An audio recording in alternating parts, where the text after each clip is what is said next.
joined by the legendary Leslie West. How are you today, Leslie? I am fine, man. Well, I got to tell you, I've been listening to music since day one, and first I got to congratulate you on such a body of work you've given my life, such a wealth of enjoyment.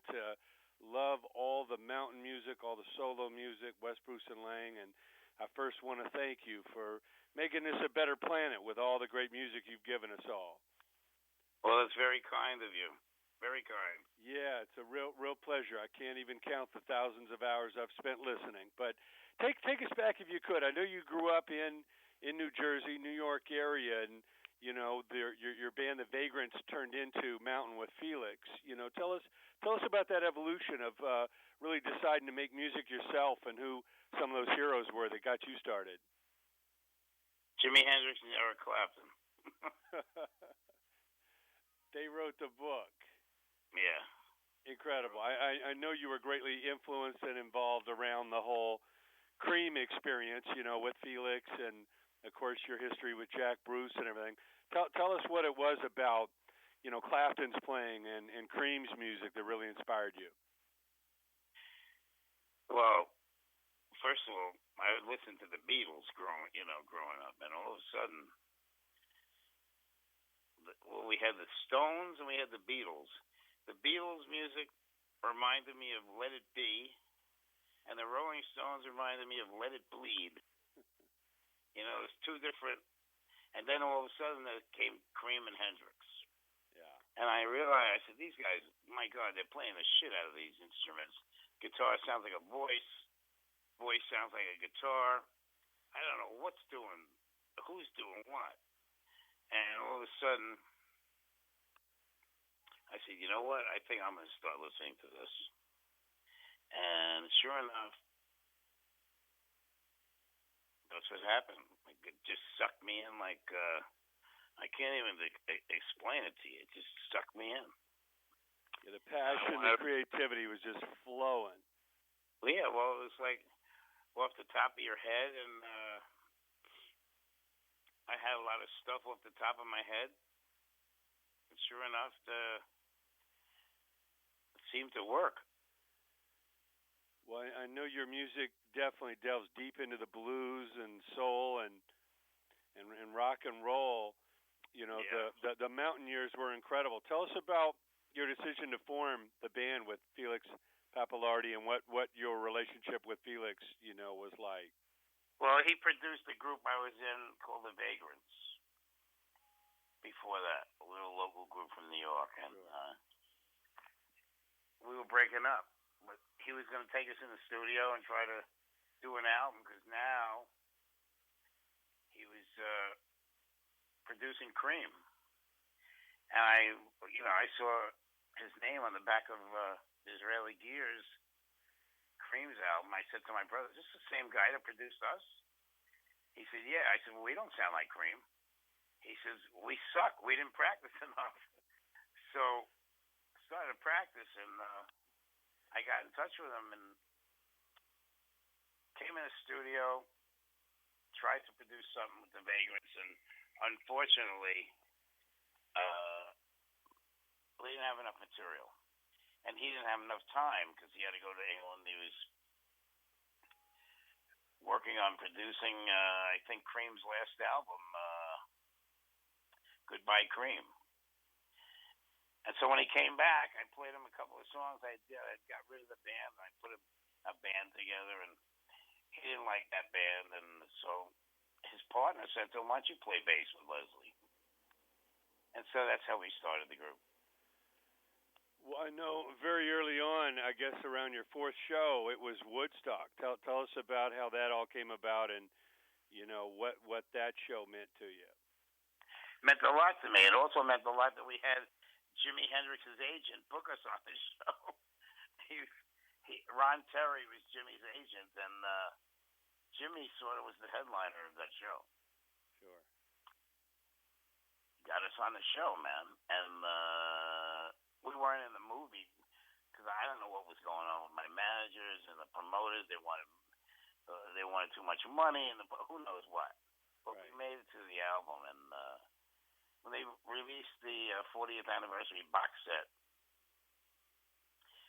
2 tracks of ours were on it in the video, and Eddie Kramer mixed the songs. They, found the stuff, and so I'm pretty thrilled with that. The 40th anniversary Woodstock box set was beautiful. It's in a suede box with fringe on it. And there's a ticket in there, and there's a hologram in there, and DVDs, and it's really a beautiful set, man. I have one in my living room. It's great that we finally made it on there, and that started us, man. It was, I think, our 4th show. Now, what are your memories of that? Because I know you had a prime slot, second day, Saturday, like a 9 p.m. type slot. What were your memories of the show? I think it was around 8 o'clock. It was right before it was getting dark. Okay. Grateful Dead were on before us, and I remember them coming off complaining they weren't happy with their set. They wanted to have a do-over. There were no do-overs, man, so that was it. But we hired our own helicopter to get there. Wow. Because there was no other way to get in. We were coming back from San Francisco. Right. Sure enough, took our own helicopter there, and he couldn't fly in the dark. So we finished our show. We had to hang around and wait until daylight came, and he came back to get us. So we got to see everybody that played Saturday night. The Who, Sly and the Family Stone, Creedence. I remember when Creedence went on, man. It was hit after hit after hit. I couldn't believe how many hits. And I was right backstage listening to it. It was, and it was the nicest night of all three of the nights. Sure. The moon was out, and it was not raining, and first night was like Woodstock. And I didn't even think they had a PA or something. For some reason, the power went out. I don't know. But that was quite something. I became very friendly with Jimi Hendrix's sister, Janie. Yeah.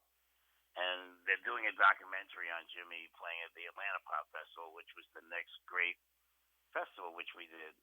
And she wanted my thoughts on, seeing Jimi that day. And it was somewhere in the way out from Atlanta. I don't know where it was, in the woods, probably 50, 60 miles away. It must have been 135 degrees. And I remember watching Jimi, and it was so freaking hot, and that's what I remember the most about that. But I had met Jimi and got to play with him and jam with him. And when we were doing our first album, Mountain Climbing, Jimi was in the next studio at the record plant doing Band of Gypsies. And so I went in there. Felix said, "Why don't you go?" Felix Papillari was my partner, bass player, and he produced the group. He said, "Why don't you go and ask Jimi to come in?"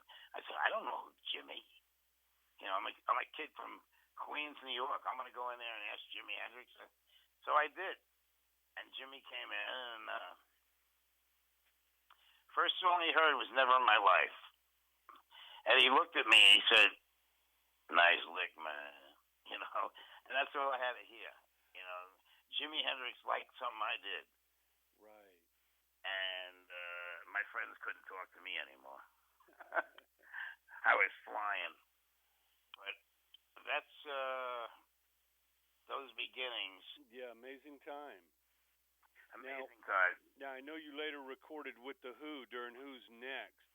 Yeah. When did that friendship start? Obviously they were playing at Woodstock, but when did you meet up with Pete Townsend? Well, when we went to England, the Who's company, Track, was our management over in Europe. And so they, were playing tour in Europe, and every time they played, they said this group from the States is coming, Mountain, want you to check them out. So they sort of, stood behind us. And so I'm back in New York, and I got a call from Kit Lambert, one of their managers, Kit Lambert and Chris Stamp. And he said, "Pete would like to know if you'd like to play guitar on the Who's Next." They didn't have a name for the album yet. I said, yeah, but they already have a guitar player, Pete. He said, hey, well, he doesn't want to do any overdubs. I said, sure, I'll do it. I came down to the record plant, and we did it. And I don't know what happened. They had to redo it in England. But on the box set they put out years later called the Who's Next remixes, there was especially this one cut that we did called Baby Don't You Do It. It was a Marvin Gaye song.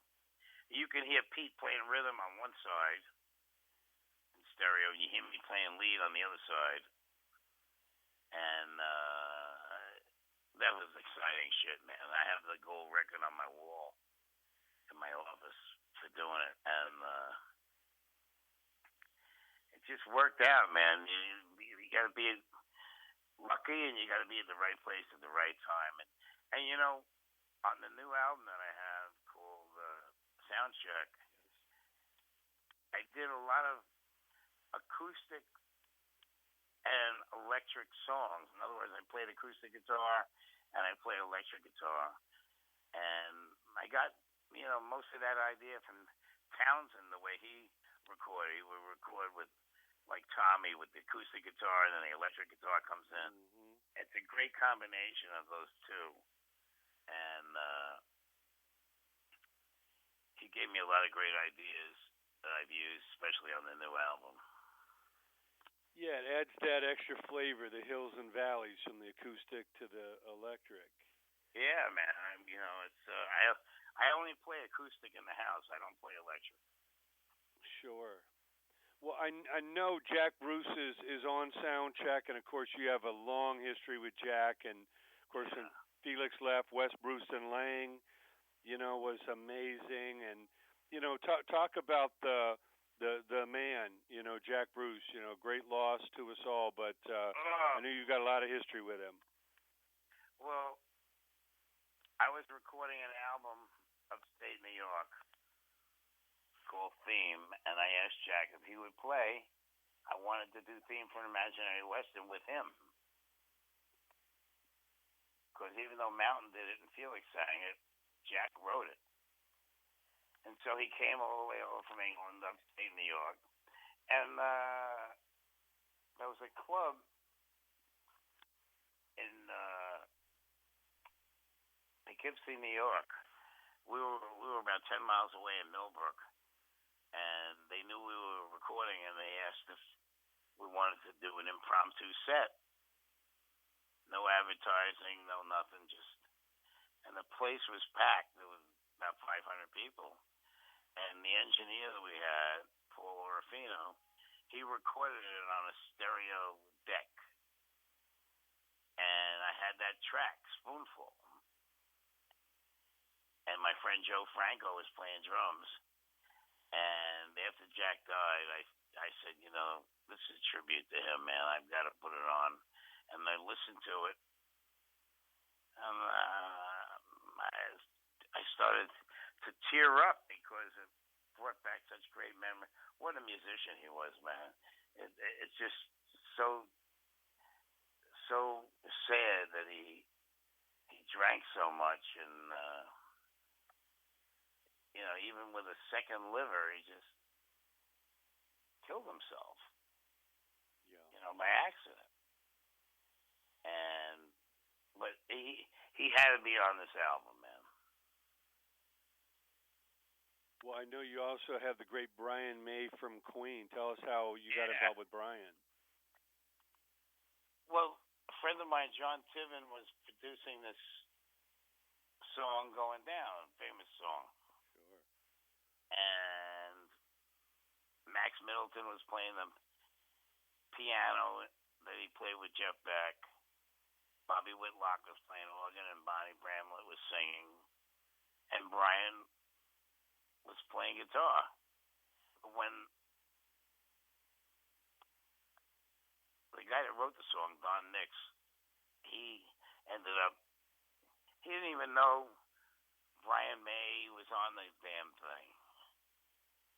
So I called John Tiven, my friend, and I said, look, I'd love to do that song. He said, well, you sing it. And then I'm playing the guitar in the first half of the song. Brian May's playing the guitar in the second half of the song. And that's my favorite. You know, if you're going to play the guitar and you want to jam, that's the song. Yeah. Everybody's done that song. But to do it with Brian, I had John call Brian, you know, to find out if it was okay with him. And Brian said it would be his honor to be on that cut with me. And I get excited every time I listen to it. Every time I listen to it. You know, I don't know if Brian May plays on too many people's albums, you know. Sure. But that gave me a thrill. Well, the song never gets old, and you guys have definitely taken it to a whole nother level. Also, I know you have Peter Frampton on there, and of course, a lot of people don't know, you know, what a player Frampton is. You know, his whole Frampton Comes Alive was almost like a pop star departure. But talk about playing with Peter. I know Peter for 45 years. We toured together, Frampton's, Camel, Humble Pie. We never played together. Good friends, but we never played together. And 2 years ago, he had this tour called Frampton's Camel. I'm sorry, Frampton's Circus. And he had, you know, different guitar players sit in. Sonny Landreth, a couple of shows, and Peter asked me, would you want to, you know, play with me? He wanted to sing a couple of mountain songs. So Peter sang Theme from the Imaginary Western. And he got to play with him. So I said, listen, Peter, I'm going to do an album pretty soon, and I'm going to do a version of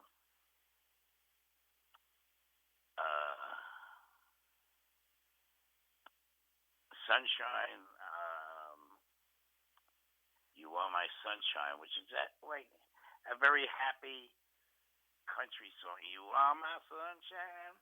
And I was watching Sons of Anarchy TV show, and I heard them do a version of it, but they did it in a minor key, and it sounded so eerie. So I did it, and then I sent it to Peter. I said, Pete, what do you think? And so he did the guitar. So the song starts out.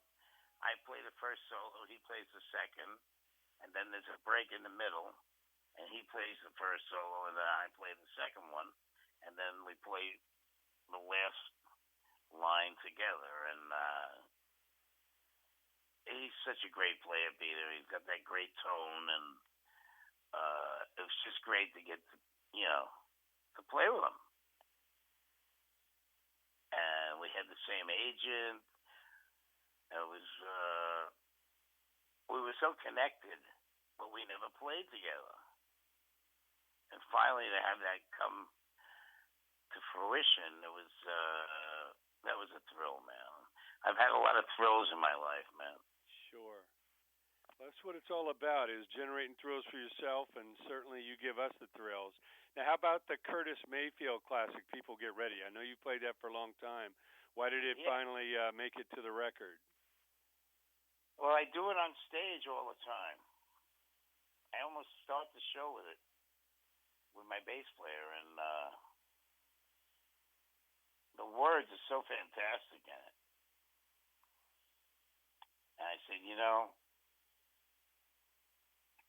besides the new songs that are on the album, Left by the Roadside to Die, and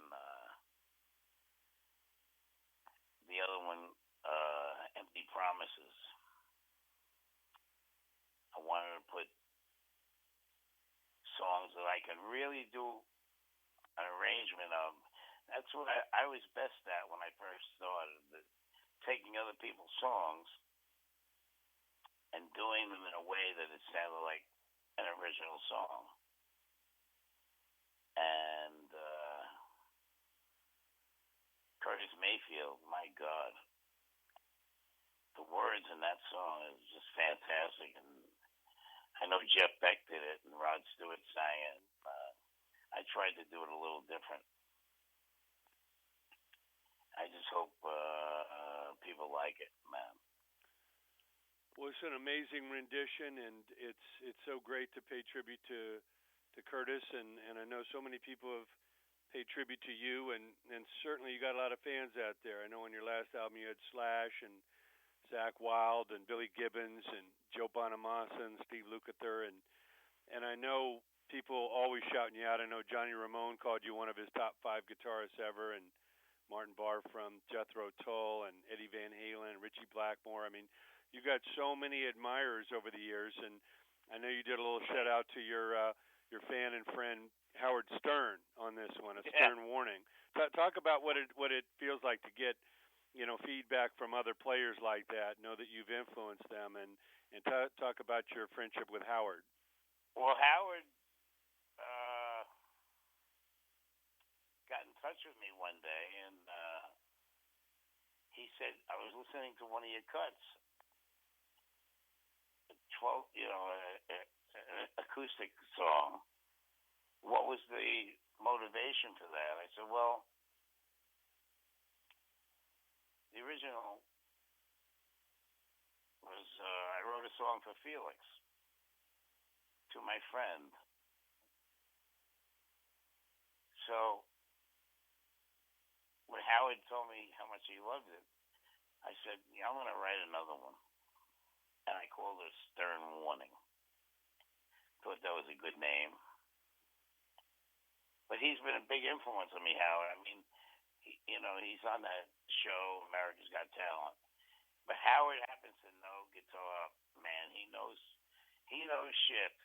He really he knows his stuff. And we became friendly with that. And, I'd given him a couple of Leslie West signature guitars.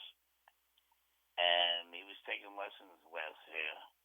And I was giving him pointers, back and forth. We emailed each other. He told me he was taking lessons, and I told him a couple of tricks how you can play guitar and open tunings, and then play the chords the regular way, but play and open tunings, and you won't believe what it sounds like. And he's such a great guy, an influence on me. I think he's one of the funniest guys in the world, and he's brilliant. He's absolutely brilliant. We had a real relationship, Sam Kinison, Howard, and me. He introduced me to Sam Kinison, and it was sad that Sam died in the car accident, but it's amazing how many people have left the earth. I did a dedication on the album to Johnny Winter, because my engineer, Mike Goldberg, I turned him on to Johnny. And Johnny's last album I played on, and Mike Goldberg got a Grammy for it. The album won a Grammy, and Johnny's gone recently. Jack Bruce has gone recently. It's sad. I'm still here, and I can't figure that out. Well, you're definitely a survivor, and you've given us so much great music over the year, influenced a lot of great people. What to those young players today? I know the business has radically changed, but creatively, your dedication to the instrument, finding your own style, what advice do you give to young players and bands today? First of all, tune up. I see some of these groups, and they're playing fast, and they're trying to, imitate like guys like Yngwie Malmsteen, and but before you do all that shit, make sure your guitar's in tune. And the other thing is write songs, because writing songs, I don't even know if you know this, but I'm one of the most sampled rock musicians there is. Sure, the Beastie Boys and everybody. Well, 99 Problems is my sample, and Kanye West did two of them. He's got a song called Barry Bonds and The Glory. Glory. And then Common has The People. Yeah. And if you look, I looked up, there's a website called whosampled.com. Yeah. You put that in there and put in Long Red, the song Long Red. There's 400 different artists that have sampled that song. From Eminem to A$AP Rocky to Lana Del Rey. And Lana Del Rey is going to get sued because she never got clearance. Everybody else, got clearance and paid, and Universal, my publishers, they don't fuck around. Sure. But it's amazing how many people. And when I wrote the song in '69, there was no hip hop, But it seems to be that song happens to have a hip hop beat. So on top of my own stuff, I have all these rap and hip hop guys sampling my music, which is great, really great. And listen, man, I really enjoyed talking to you, and I've got a doctor's appointment I got to go to. That is our pleasure, Leslie. It's been such a pleasure. Can't wait to spread the news on Soundcheck, and please keep rocking. We can't wait for more music from the great Leslie West. You got it, man. Thanks.